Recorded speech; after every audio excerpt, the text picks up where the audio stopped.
नमस्कार, मैं पूनम पाठक आप लोगों के समक्ष श्रीमद् भगवत गीता के पहले अध्याय का 40वां श्लोक सुना रही हूँ। ओम नमो भगवते वासुदेवाय।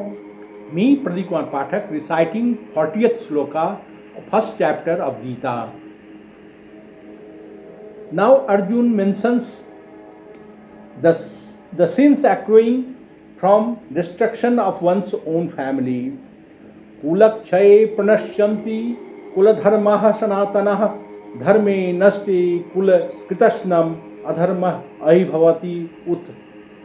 With the destruction of a family, its age-long family tradition disappear, and with the absence of family traditions, impiety takes hold of the entire family. 40th ends. अब मैं 40वां श्लोक सुना रही हूँ। हे कृष्ण, जब कुल में अधर्म प्रमुख हो जाता है तो कुल की स्त्रियां दूषित हो जाती है और स्त्रीत्व के पतन से है वृष्णिवंशी अवांछित संतानें उत्पन्न होती है। तात्पर्य, जीवन में शांति, सुख तथा आध्यात्मिक उन्नति का मुख्य सिद्धांत मानव समाज में अच्छी संतान का होना है। वर्णाश्रम धर्म के नियम इस प्रकार बनाए गए थे कि राज्य तथा वर्ण की आध्यात्मिक उन्नति के लिए समाज में अच्छे संतान उत्पन्न हो। ऐसी संतान समाज में स्त्री के सतीत्व और उसकी निष्ठा पे निर्भर करती है। यहीं पे 40वां श्लोक समाप्त होता है। 42nd. अधर्माभिभवात् कृष्ण प्रदुष्यन्ति कुलस्त्रियः स्त्रीषु दृष्टासु वार्ष्णे जायते वर्ण संकरः नरकाय एव कुलज्ञानं कुलस्य च पतन्ति पितरो हि येषां लुप्तपिण्डोदक क्रिया. Deprived of the ritual offerings of rice, balls and water, the men of their family also have a downfall.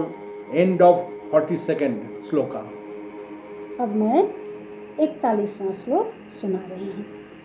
अवांछित संतानों की वृद्धि से निश्चय ही परिवार के लिए तथा पारिवारिक परंपरा को विनष्ट करने वालों के लिए नारकीय जीवन उत्पन्न होती है। ऐसे पतित कुलों के पुरखे गिर जाते हैं क्योंकि उन्हें जल तथा पिंड दान देने की क्रियाएं समाप्त हो जाती है। तात्पर्य, सकाम कर्म के विधि विधानों के अनुसार कुल के पितरों को समय समय पर जल तथा पिंडदान दिया जाता है। यह दान विष्णु पूजा द्वारा किया जाता है क्योंकि विष्णु को अर्पित भोजन के उच्चिष्ट भाग प्रसाद के खाने से सारे पाप कर्मों के उद्धार हो जाते हैं। कभी कभी पितरगण विविध प्रकार के पाप कर्मों से ग्रस्त हो सकते हैं और कभी कभी उनमें से कुछ को स्थूल शरीर प्राप्त न हो सकने के कारण उन्हें प्रेतों के रूप में सूक्ष्म शरीर धारण करने के लिए बाध्य होना पड़ता है। अतः जब वंशजों द्वारा पितरों को बचा प्रसाद अर्पित किया जाता है तो उनका प्रेत योनि या अन्य प्रकार के दुखमय जीवन से उद्धार हो जाता है। पितरों को इस तरह की सहायता पहुंचाना कुल परंपरा है और जो लोग भक्ति का जीवन यापन नहीं करते उन्हें ये अनुष्ठान करने होते हैं। केवल भक्ति करने से मनुष्य सैकड़ों तथा हजारों पितरों को ऐसे संकटों से उबार सकता है। भागवत में कहा गया है कि जो पुरुष अन्य समस्त कर्तव्यों को त्याग कर मुक्ति के दाता मुकुंद के चरण कमलों की शरण ग्रहण करता है और इस पथ पर गंभीरता पूर्वक चलता है, वह देवताओं, मुनियों, सामान्य जीवों, स्वजनों, मनुष्यों तथा पितरों के प्रति अपने कर्तव्य या ऋण से मुक्त हो जाता है। श्री भगवान की सेवा करने से ऐसे दायित्व अपने आप पूरे हो जाते हैं। यहीं पे 41वां श्लोक समाप्त होता है। अब मैं 42वां श्लोक सुनाऊंगी।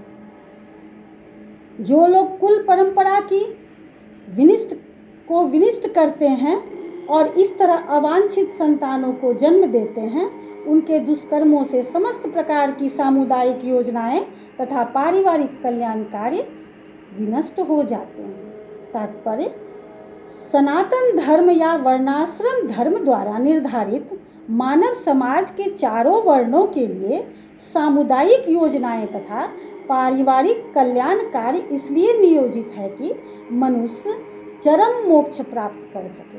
अतः समाज के अनुत्तरदायी नायकों द्वारा सनातन धर्म परंपरा के विखंडन से उस समाज में अव्यवस्था फैलती है।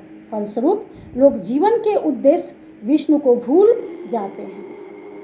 ऐसे नायक अंधे कहलाते हैं और जो लोग इनका अनुगमन करते हैं वे निश्चय ही कुव्यवस्था की ओर अग्रसर होते हैं।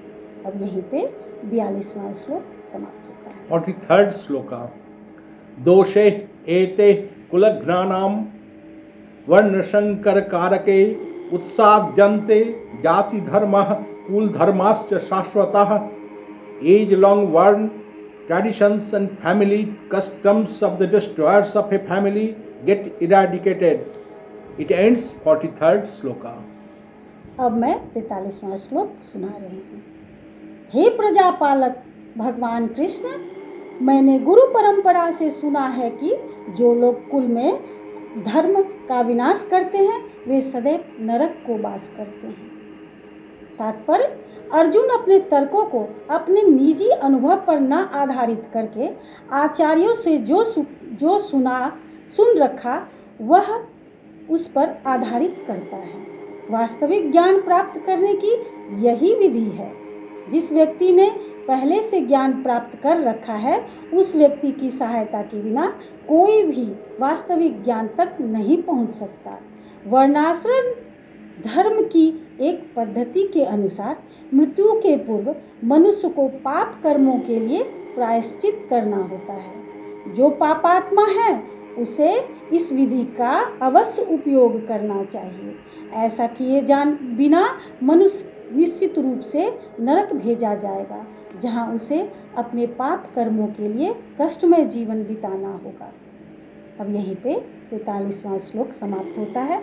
हम लोग आज के लिए इतना ही इस वीडियो में। अगले वीडियो में अगले श्लोक के साथ फिर हाजिर होंगे आप लोग के समक्ष। तब तक के लिए नमस्कार, धन्यवाद। नमस्कार।